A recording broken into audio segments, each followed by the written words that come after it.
हाय, hello आणि नमस्कार. तर आज होता मार्गशीर्ष महिन्याचा शेवटचा गुरुवार आणि त्यामध्ये मला उद्यापन करायचं होतं. छान अशा प्रकारे रात्रीच भांडे विकत घेऊन आले आणि साडी घालून रेडी झाले. लगेच पूजा मांडायला बसले आणि पूजा मांडल्यानंतर 5 मी पुस्तक पण आणलेले होते कारण उद्यापन करायचं होतं. छान पोथी वगैरे वाचून घेतली आणि पोथी ना लहानपणापासून मार्गशीर्ष महिन्यात वाचते ना, तर खरंच ते पूर्ण पाठांतर झालेली आहे. पोथी वाचल्यानंतर छान आरती वगैरे करून घेतली आणि आरती झाल्यानंतर ना खरंच पूजा करतच बसावं असं वाटत होतं कारण घर खूप प्रसन्न झालेलं होतं. संध्याकाळी मला ना स्वयंपाक करण्यामध्येच खूप वेळ झालेला होता, म्हणून ड्रेसवरच छान मस्त हळदी कुंकू दिलेलं होतं आणि माझ्या 3ही नंदा घरी आलेल्या होत्या.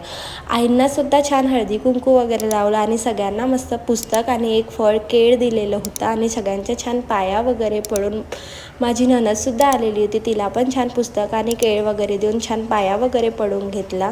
जेवणामध्ये मी व्हेज पुलाव बनवला होता, बटाट्याची भाजी आणि खीर आणि चपाती होती. सगळ्यांनी छान जेवण वगैरे करून घेतलं. इकडे सात्विकची आणि मल्हारची अशा प्रकारे काहीतरी मस्ती चालू होती. भेटूया उद्याच्या ब्लॉगमध्ये. बाय.